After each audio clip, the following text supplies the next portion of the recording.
Mereka memberikan diri mereka yang pertama bagi Tuhan. Ketika seseorang melakukan ini, mereka tidak khawatir tentang biaya memberi karena mereka memiliki janji Yesus di dalam Matius 6 ayat 25 sampai 34.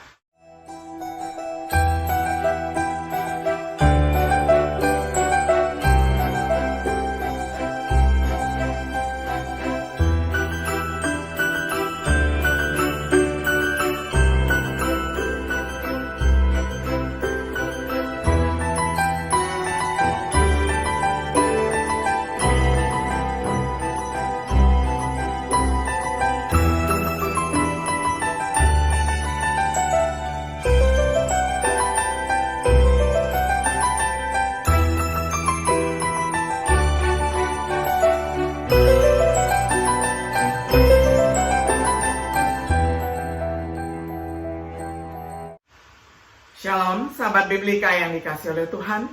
Sungguh senang hari ini kita dapat berjumpa kembali di dalam acara Refleksi Sahabat Biblika. Pada hari ini kita tiba pada episode yang ke-8 di dalam serial pembahasan Kitab 2 Korintus dengan tema Memberi dengan Luar Biasa. Saya akan membacakan firman Tuhan untuk kita semuanya dari 2 Korintus pasal 8 ayat pertama hingga ayatnya yang ke-7 di dalam terjemahan sederhana Indonesia. Dan sekarang saudara-saudari, kami ingin kalian tahu bahwa bagaimana kebaikan hati Allah sudah bekerja di dalam hati saudara-saudari kita. Jemaat-jemaat di provinsi Makedonia, mereka sedang diuji dengan banyak penderitaan. Tetapi karena kebaikan hati Allah itu, sukacita mereka melimpah sehingga mereka memberi bantuan dana dengan begitu murah hati. Mereka sangat miskin, tetapi kaya dalam hal memberi. Saya bersaksi bahwa mereka memberi melebihi kemampuan mereka, dan semuanya memberikan secara sukarela. Bahkan mereka berulang kali memohon kepada kami, supaya diperbolehkan ikut serta dalam pelayanan yang mulia ini, bagi umat Allah di Yerusalem. Dan waktu kami izinkan, mereka ikut ambil bagian dengan cara yang tidak kami sangka-sangka.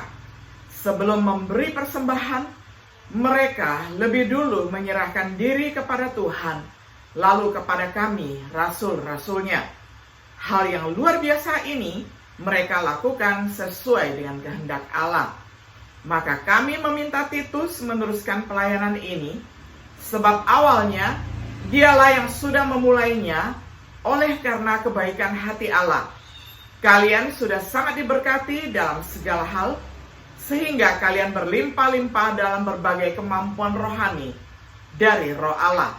Sampai semikian jauh pembacaan firman Tuhan dari 2 Korintus 8 ayat pertama hingga ayatnya yang ke-7. Sahabat Biblika yang dikasihi oleh Tuhan, elemen penting dari pelayanan Kristen adalah memberi. Mengikuti pola persembahan perjanjian baru, kita mengadakan kolekte pada hari Minggu, yakni dapat dibaca di dalam 1 Korintus 16 ayat 1 sampai 2. Dengan kemurahan hati seperti itu, kita berusaha untuk menyediakan bagi orang-orang kudus yang membutuhkan dan mendukung pekerjaan gereja. Apa cara terbaik untuk memotivasi orang Kristen untuk memberi dengan murah hati? Banyak yang sering menggunakan contoh perjanjian lama tentang memberi. Misalnya, orang Israel dan bagaimana mereka diharapkan untuk memberikan persepuluhan. Argumennya kira-kira seperti ini. Tuhan menuntut orang Israel untuk memberikan persepuluhan, yakni 10%. Dalam perjanjian baru, kita menikmati berkat yang lebih besar daripada yang ada di bawah perjanjian lama. Jadi pemberian kita harus setidaknya 10% jika tidak lebih besar. Namun Rasul Paulus berusaha untuk mengilhami jemaat Korintus untuk berlimpah dalam kasih karunia memberi, menggunakan contoh gereja-gereja yang ada di Makedonia. 2 Korintus 8 ayat pertama hingga ayat yang ke-7. Bukankah kita harus melakukan hal yang sama, Mengapa menggunakan contoh di mana orang memberi dengan keharusan seperti yang terjadi dalam praktik persepuluhan perjanjian lama? Kapan pemberian kita akan menjadi penawaran sukarela? 2 Korintus 8 ayat 12, kemudian pasal 9 ayat yang ke-7. Orang Makedonia memberikan teladan yang jauh lebih baik dalam hal kebebasan Kristen. Dengan mengingat hal itu, mari kita lihat lebih dekat gereja-gereja di Makedonia yang disajikan di hadapan kita sebagai contoh memberi dengan luar biasa. Yang pertama, siapa gereja-gereja Makedonia? Pertama, itu adalah gereja di Filipi. Kita membaca permulaannya dalam Kisah Para Rasul 16 ayat 11-40. Dengan pertobatan Lydia dan keluarganya, perhatikan keramahannya. Jadi dia dan semua orang yang tinggal di rumahnya dibaptis. Lalu Lydia mengundang kami ke rumahnya. Katanya, kalau kalian menganggap bahwa saya benar-benar percaya kepada Tuhan Yesus, mari tinggallah di rumah saya. Maka dengan senang hati kami menerima tawarannya. Kisah Para Rasul 16 ayat 15. Apakah ini indikasi dari hal-hal yang akan datang? Dan pertobatan penjara Filipi dan keluarganya, dia juga menunjukkan keramahan. Malam itu juga, kepala penjara itu membawa Paulus dan Silas ke rumahnya, membersihkan luka-luka mereka, dan memberi mereka makan. Lalu mereka menyampaikan kabar baik tentang Tuhan Yesus kepadanya, dan semua orang yang tinggal di rumahnya. Kemudian dia bersama yang lainnya dibaptis, dan mereka semua bergembira karena mereka sudah percaya kepada Allah. Kisah Para Rasul 16 ayat 34. Contoh lain yang dapat membantu kita untuk menghargai apa yang kita pelajari nanti, Paulus kemudian harus pergi tiba-tiba karena penganiayaan. Maka mereka datang dan minta maaf. Sesudah mengantar Paulus dan Silas keluar, mereka memohon supaya keduanya meninggalkan kota itu. Paulus dan Silas pun pergi ke rumah Lydia. Sesudah bertemu dan menguatkan hati saudara-saudara seiman, mereka pergi meninggalkan Filipi. Kisah Para Rasul 16 ayat 39-40. Surat Filipi ditulis kepada mereka, di mana kita belajar mereka membantu Paulus sepanjang pelayanannya. Tuhan memberikan sukacita yang luar biasa kepada saya, karena ternyata kalian masih mengingat saya yang dipenjarakan di sini, dengan mengirimkan bantuan lagi. Memang kalian selalu peduli pada keadaan saya, tetapi biasanya kalian tidak punya kesempatan untuk membantu. Filipi 4 ayat 10. Tetapi apapun yang terjadi pada saya, yang penting adalah kalian tetap hidup sesuai kabar baik tentang Kristus, yaitu dengan cara yang pantas bagi warga kerajaan Allah. Dengan demikian, saya akan tahu bahwa kalian sehati sepikiran dan terus bertahan serta berjuang demi keyakinan kita kepada kabar baik. Entah saya bisa datang dan melihatnya langsung, ataupun hanya mendengar berita tentang kalian dari penjara ini. Janganlah takut kepada orang-orang yang menentang kalian. Perlawanan mereka adalah bukti bahwa mereka akan dibinasakan Allah, sedangkan kita akan diselamatkan. Karena kebaikan hati Allah, Dia memilih kalian bukan hanya untuk percaya kepada Kristus, tetapi juga untuk menderita demi kemuliaan-Nya. Penderitaan yang sedang kalian rasakan itu sama seperti penderitaan yang saya alami, sebagaimana sudah pernah kalian saksikan, dan kalian sendiri juga mendengar bahwa saya masih menderita sampai sekarang. Filipi 1 ayat 27-30. Yang kedua, gereja-gereja Makedonia itu adalah gereja di Tesalonika. Kita membaca permulaan jemaat ini di dalam Kisah Para Rasul 17 ayat pertama hingga ayat yang ke-10. Banyak yang bertobat. Sebagian dari mereka menjadi percaya dan bergabung dengan Paulus dan Silas, termasuk sejumlah besar orang Yunani yang sebelumnya sudah memeluk agama Yahudi. Juga banyak perempuan terkemuka. Kisah Para Rasul 17 ayat 4. Penganiayaan terhadap mereka segera muncul. Kisah Para Rasul 17 ayat 5-9 mengharuskan Paulus untuk pergi tiba-tiba. Kisah Para Rasul 17 ayat 10. Surat-surat kepada jemaat Tesalonika ditulis untuk gereja ini. Mereka juga terus mengalami kesulitan. Lewat kabar baik yang kami beritakan, Allah sudah memanggil kamu semua untuk mendapat bagian dalam kemuliaan Tuhan kita, Kristus Yesus. 1 Tesalonika 2 ayat 14. Mereka unggul di dalam hal kasih persaudaraan. Tentang mengasihi saudara-saudari seiman, kalian tidak perlu diingatkan lagi, karena Allah sendiri sudah mengajar kalian untuk saling mengasihi. Terbukti kasih itu senantiasa kalian lakukan terhadap saudara-saudari seiman di seluruh Makedonia. Jadi kami hanya mendorong kalian, saudara-saudari, untuk terus mengasihi lebih dan lebih lagi. 1 Tesalonika 4 ayat 9-10. Dengan latar belakang gereja-gereja Makedonia ini, kita tidak perlu heran bahwa mereka disajikan sebagai kasus memberi dengan luar biasa. Saat ini kita kembali ke teks 2 Korintus 8 ayat pertama hingga ayat yang ke-7. Mari kita mencoba menjawab pertanyaan berikut. Apa keistimewaan pemberian mereka? Pertama, mereka memberi sebagai korban ataupun memberi korban. 2 Korintus 8 ayat 2-3a. Kita telah melihat bahwa mereka berada di tengah-tengah penderitaan besar di ayat yang kedua. Mereka sendiri mengalami kemiskinan di ayat yang kedua.